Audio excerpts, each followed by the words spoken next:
There are millions of Yemeni people who are on the brink of death from famine, disease, lack of access to food and water, basic medicine and health care.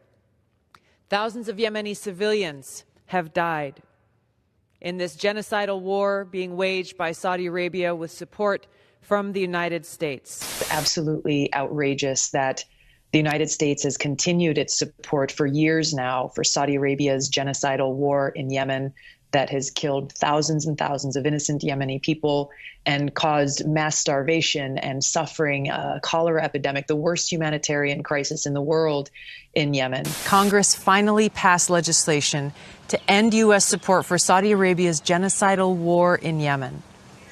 Now this bill is sitting on President Trump's desk, awaiting his signature or veto.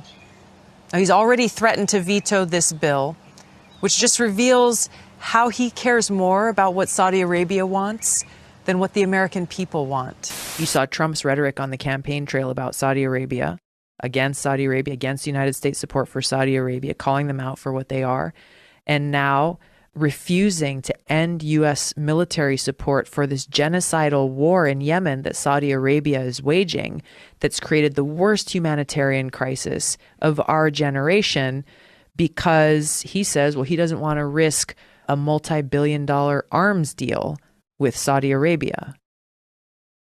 So, you can see, at least in that respect, what he's really motivated by.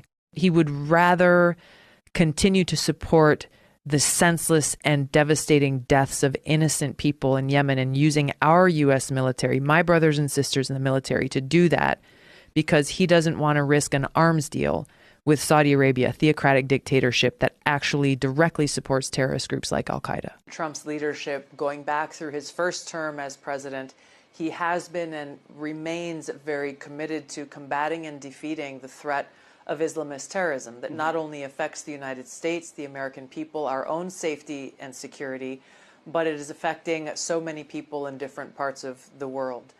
We can see different terrorist groups, the Houthis in Yemen being one of them, that President Trump has redesignated after President Biden took them off of the terrorist list, redesignated them appropriately as a terrorist organization, and taking action where the previous administration failed to. Right. The Houthis have been disrupting maritime trade and passage for a very long time, and no serious effort has been taken to stop that disruption.